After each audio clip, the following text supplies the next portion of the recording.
So hello and welcome, my name is Vijay. आप सभी लोगों का बहुत बहुत स्वागत। दोस्तों, क्लास 12th की जैसा कि हम लोगों ने कहा है कि अपने ई पाठशाला चैनल पर history, political, geography, fine art subject और इकोनॉमिक इस साल नए सेशन के हिसाब से अपलोड होगा। तो ऑफ कोर्स ये न्यू सीरीज के हिसाब से, नए सेशन के हिसाब से 2022 एंड 2023 के लिए ये नया सेशन आप सभी लोगों के लिए आया है। दोस्तों, इस सेशन के अंदर हम बात क्या करेंगे? इस सेशन के अंदर हम बात करने की कोशिश करेंगे कि जो आपकी ज्योग्राफी वाला पार्ट है, जिसका चैप्टर आप देख सकते हैं 3rd है, और चैप्टर का नाम है ह्यूमन डेवलपमेंट। पार्ट फर्स्ट है और पार्ट फर्स्ट के अंदर ह्यूमन डेवलपमेंट के ऊपर हम बात करेंगे। अब ह्यूमन डेवलपमेंट आपको बता दूं किससे रिलेटेड है, सॉरी रिगार्डिंग कह रहा हूं मैं। तो अगर आप रिलेटेड देखें तो हमारे पास ज्योग्राफी की 2 बुक है। एक बुक है ह्यूमन ज्योग्राफी और दूसरी बुक है हमारी इंडियन पीपल एंड इकोनॉमिक। तो दोस्तों, इंडियन पीपल एंड इकोनॉमिक की अगर हम बात करें तो इस चैप्टर के मतलब इस बुक के अंदर कुछ सिलेक्टेड चैप्टर है।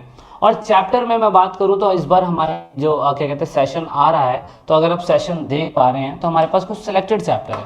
जैसे कि आप कह सकते हैं बी पार्ट अगर आप देखें तो बी पार्ट में पीपल में 6 यूनिट, इसमें इसी वाले पार्ट के अंदर ह्यूमन डेवलपमेंट आ रहा है। दूसरा है human settlement, resource and development, transport and communication and international trade. और लास्ट वाला चैप्टर है chapter 10, graphical perspective of the selected issue and the problem. मतलब ये जो बी सेक्शन है ना, ये इंडियन पीपल एंड इकोनॉमिक यानी कि भारतीय लोग और अर्थव्यवस्था से संबंधित है। और चैप्टर 3rd जो है दोस्तों, वो इसका पार्ट आ गया। तो चैप्टर 3rd के बारे में हम इस चैप्टर के अंदर डिस्कशन करेंगे। But before starting this video, I just want to request you कि आप सभी लोग चाहते हैं कि जो कुछ भी हम पढ़ाते हैं, अगर आप चाहते हैं कि वो डाउनलोड करना, तो वीडियो के डिस्क्रिप्शन में लिंक होता है। ईपी फैमिली आप खुद भी सर्च कर सकते हैं टेलीग्राम के ऊपर, जाइए वहाँ ज्वाइन होइए। हिंदी इंग्लिश में डिटेल्ड नोट्स अवेलेबल है आप सभी लोगों के लिए। और उसके साथ साथ आपको chapter wise highly repeated question भी मिल जाते हैं और सैम्पल पेपर प्रैक्टिस के लिए इन फ्यूचर में अगर हम देते हैं तो आपको वहाँ पे भी अवेलेबल हो जाते हैं। अगर आप लोग टेलीग्राम के साथ साथ इंस्टाग्राम भी चलाते हैं तो हम लोग लाइव होते हैं इंस्टाग्राम पे। तो इंस्टाग्राम पे आप लोग ई पाठशाला चैनल सर्च करिए और ऑफकोर्स वहाँ पे ज्वाइन हो जाइए। अब बात करते हैं ह्यूमन डेवलपमेंट की। तो डेवलपमेंट की अगर बात हुई है तो मैं डेवलपमेंट के बारे में थोड़ा बहुत बताना चाहूँगा। देखो, एनसीईआरटी के अंदर जो डेवलपमेंट की मीनिंग है ना, वो कुछ ऐसी उलझुल लिखने की कोशिश करी गई है जो बच्चों के पल्ले ही नहीं पड़ता है। देखो, पढ़ाई का मतलब होता है कॉन्सेप्ट को कैसे लिखा हो। एनसीईआरटी में वो मैटर नहीं करता है, मेन है समझना ज़रूरी है। क्योंकि आप पूरी एनसीईआरटी पढ़ नहीं सकते, रट नहीं सकते, और ना ही आपको पीएचडी करनी है। आपने बस मोटा मोटा समझ लेना है कि अगर ह्यूमन डेवलपमेंट की बात करें तो असल में डेवलपमेंट होता क्या है। तो यहाँ पे क्लियर कट लिखा हुआ है, development means progressive achievement and well being for the better society. Development means convey the idea of improvement, progress, well being and aspiration for the better society. विकास का मतलब एक बेहतर समाज के लिए प्रगति, उपलब्धि, कल्याण है। विकास एक बेहतर समाज के लिए सुधार, प्रगति, कल्याण और आकांक्षाओं के विचार को बताता है। मतलब मेन बात यह है कि विकास का मतलब ऐसा डेवलपमेंट जिससे सोसाइटी का भी बेटरमेंट होता हो और सभी की आवश्यकताएं पूरी होती हो। एग्जाम्पल मैं आपको बताता हूँ। देखो, विकास का मतलब ये नहीं होता, जैसे एग्जाम्पल के लिए यहाँ पे 2 सिनेरियो दे रखे हैं। जैसे एग्जाम्पल के लिए ये रहा, एक विकास का मतलब होता है कि टाउन ए के अंदर जनसंख्या जो थी टाउन, मान लीजिए टाउन ए के अंदर जनसंख्या 10,000 थी, एक मान लीजिए। उसके बाद 3 साल के बाद ये जनसंख्या बढ़कर ये हो जाती है 20,000 हो जाती है। दोस्तों, जब टाउन ए के अंदर टाउन बी में मतलब टाउन ए के अंदर जनसंख्या 10,000 थी और उसके बाद ये टाउन ए ही ले लेते हैं और कुछ समय बाद ये जनसंख्या बढ़ के 20,000 हो गई। तो there are large urban areas and the slum in the urban areas that don't have basic amenities. That means ऐसे बहुत सारे शहर हमारे पास हैं जहाँ पर डेवलपमेंट में डी भी नहीं है। चाहे आप अर्बन इलाके ले लीजिए और चाहे आप रूरल इलाके ले लीजिए, आप देखिए कि जनसंख्या का बढ़ना डेवलपमेंट नहीं होता। मतलब असल में किसी भी चीज़ का बढ़ना तो डेवलपमेंट ही है। जैसे कि आप अभी 50 किलो के थे, 60 किलो के हो गए, तो ऑफकोर्स आपके शरीर के अंदर कुछ बदलाव हुआ। हमारे सब्सक्राइबर पहले 5 के थे, अब 150 के हो गए, तो इसमें भी डेवलपमेंट नंबर में बढ़ा। तो यहाँ पे भी तो नंबर में डेवलपमेंट हो रहा है। यहाँ पे 10,000 था, यहाँ 20,000 हो गया। क्या ये डेवलपमेंट नहीं है? दोस्तों, असल में जनसंख्या का बढ़ना अगर देखें तो वो डेवलपमेंट का पार्ट नहीं हो सकता। क्योंकि डेवलपमेंट का मतलब ये होता है कि सुविधाएं भी तो बढ़नी चाहिए ना।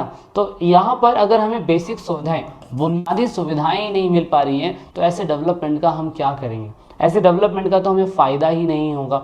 इसीलिए ऐसे डेवलपमेंट के ऊपर हमें फोकस करना चाहिए जहाँ पर क्वालिटी भी इम्प्रूवमेंट हो रही हो, जैसे कि एजुकेशन लेवल बढ़ रहा हो, लोगों का स्टैंडर्ड लिविंग बढ़ रहा हो, फैसिलिटीज़ बढ़ रही हो, developed enclaves that have all the modern facility available to small section of its population, यानी कि विकसित एनक्लेव जिसमें सभी आधुनिक सुविधाएं उपलब्ध हो जो अपनी आबादी के एक छोटे से हिस्से में उपलब्ध होती हो। मतलब चाहे बड़ा शहर हो, चाहे छोटा शहर हो, चाहे छोटे गांव हो, चाहे बड़े गांव हो, मेन बात है कि वहाँ पर डेवलप्ड इनक्लेव होने ज़रूरी है। कहने का मतलब बेसिक सुविधाएं होनी ज़रूरी है, sanitation facility, education facility, transportation facility, communication facility, अच्छा रोजगार, सिक्योरिटी। ये कौन देखेगा? जनसंख्या बढ़ती रही तो जनसंख्या बढ़ाते रहो दबा के दिन रात बढ़ाते रहो, और मजाक में हम लोग फिर 135 करोड़ तो हो ही गए हैं, तो 2040 तक शायद हम चाइना को भी पीछे छोड़ दें, है ना। तो ये कोई जनसंख्या का बढ़ना डेवलपमेंट नहीं है। डेवलपमेंट का मतलब सोसाइटी को बेटरमेंट करते रहना, लोगों की आकांक्षाओं को पूरा करते रहना, ये डेवलपमेंट का। जब आप इन फ्यूचर आईएएस ऑफिसर बनेंगे तो दोस्तों आपको एक जोन दे दिया जाएगा, तो उसके बाद आप क्या करेंगे? आईएएस ऑफिसर बनने के बाद डेवलपमेंट ही तो करना मेन आपका लक्ष्य होगा, मेन उद्देश्य आपका यही होगा, है ना। तो ये चीज़ें आप थोड़ा सा फोकस करिए तो आपको समझ में आता रहेगा। अब देखो, अब ये होता है यूएनडीपी। मैं आपको बता दूं यूएनडीपी का मतलब United Nation Development Programme. 189 country इसकी मेंबर बनी हुई है। अब ये कंट्री तय करती है कि कोई कंट्री कितनी डेवलप्ड है और कोई कंट्री कितनी डेवलप्ड नहीं है। तो दोस्तों यहाँ पे डॉक्टर महबूब उल हक जो है वो 14वें finance minister, revenue minister, economic affair minister Pakistan के थे, और इन्होंने बताया डेवलपमेंट का सही सिनेरियो। उन्होंने क्या बताया? डॉक्टर महबूब उल हक ने 1990 में क्या कहते हैं 3 चीज़ों पे फोकस करने के लिए यूएनडीपी को कहा। यूएनडीपी का फुल फॉर्म पेपर के अंदर आ जाए तो मरते दम तक मत भूलिएगा। United Nation Development Programme, UNDP की शॉर्ट फॉर्म है। पाकिस्तान के इकोनॉमिक्स महबूब उल हक ने ह्यूमन डेवलपमेंट इंडेक्स तैयार करा। ह्यूमन डेवलपमेंट इंडेक्स क्या होता है अभी थोड़ी देर बाद आपको समझ में आ जाएगा। तो डॉक्टर महबूब उल हक दोस्तों ये बताते हैं कि असल में यूएनडीपी को किस तरीके से ह्यूमन डेवलपमेंट इंडेक्स देखा जाता है। मतलब क्लियर कट वो ये बताने की कोशिश करते हैं कि अगर कोई स्टेट या कोई राज्य या कोई देश कितना अमीर है कितना गरीब है, उसमें 3 चीज़ों पे फोकस करना ज़रूरी है, और वो 3 चीज़ें ही फिर बाद में मानव विकास रिपोर्ट यानी कि ह्यूमन डेवलपमेंट इंडेक्स में यूएनडीपी के द्वारा हर साल दिखाई जाती है। और वो 3 चीज़ थी कि हर राज्य के अंदर, देश के अंदर एजुकेशन लेवल कैसा है, हेल्थ लेवल कैसा है, और लोगों का स्टैंडर्ड ऑफ लिविंग कैसा है। उससे ये तय किया जा सकता है कि कोई राज्य कितना अमीर है और कोई राज्य कितना गरीब है। नॉर्मल सा है, कोई बड़ी बात नहीं है इस पर चीज़ें समझने के लिए हमारे लिए। तो इस पर अगर हम फोकस कर रहे हैं तो इसका मतलब ये है कि हाँ, हमारा राज्य कितना अमीर है कितना गरीब है वो हमें समझ में आ जाता है। अच्छा, तो इसके लिए क्या किया गया? इसके लिए अगर हम देखें तो progressive democratisation and increasing empowerment of people are as seen the minimum condition of human development. मतलब एक और मानव विकास के अंदर रिपोर्ट के अंदर चीज़ बोली गई। बोला गया कि ज़रूरी नहीं है कि एजुकेशन, स्टैंडर्ड लिविंग और हेल्थ, इन 3 चीज़ों को अच्छा करेंगे तो ही क्या कहते हैं वो राज्य अमीर या गरीब हो सकता है। लेकिन साथ में वो ये कहते हैं कि प्रगतिशील लोकतांत्रिकरण और लोगों के बढ़ते सशक्तिकरण को मानव विकास के लिए न्यूनतम परिस्थितियों के रूप में देखा जा सकता है। मतलब एक ऐसा डेवलपमेंट होना चाहिए, एक ऐसा लोकतंत्र भी होना चाहिए उस देश के अंदर जहां पर वहां के लोगों के लिए एम्पावरमेंट की बात करी जाती हो। तो वो एक न्यूनतम परिस्थिति है कि इतना तो किसी राज्य के अंदर, किसी देश के अंदर होना चाहिए। फिर तो बाद में यूएनडीपी ने कहा कि हाँ ठीक है, ये 3 चीज़ों पे ही हम लोग काम करेंगे, और इन 3 चीज़ों पे ही किसी भी देश का अगर एजुकेशन, हेल्थ ये अगर अच्छा होगा तो इसका मतलब ये है कि वो देश सही चल रहा है। अगर हम 2017 और 18 के आंकड़े देखें तो 189 कंट्री के अंदर हमारा नंबर 130 पे था 2017 के अंदर।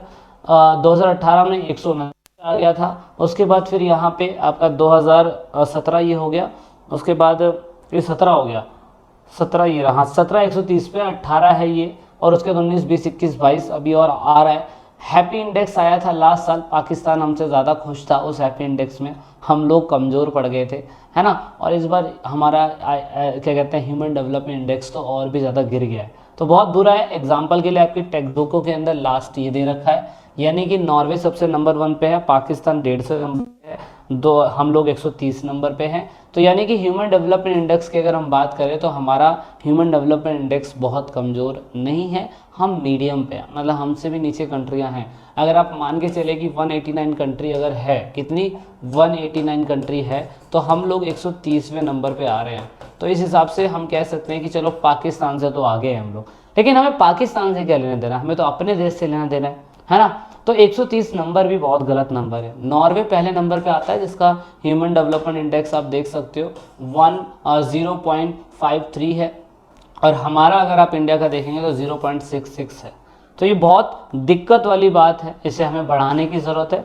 तो लोवेस्ट स्कोर इन HDI यानी कि human development index is the matter of serious concern. मतलब अगर किसी देश के अंदर लोवेस्ट लेवल पर क्या कहते हैं इंडेक्स आ रहा है, तो असल में वो एक गंभीरता का एक विषय है, असल में हो सकता है। पर हमारे देश में गरीबी होने का कारण, यानी कि हमारे देश में अगर HDI इतना कम है, हम 130वें लेवल पे हैं, तो उसमें कहीं कारण अंग्रेजों का भी है। अंग्रेज लोगों ने under the colonial rule their resources have been used not for their own benefit but for the benefit of their colonial master.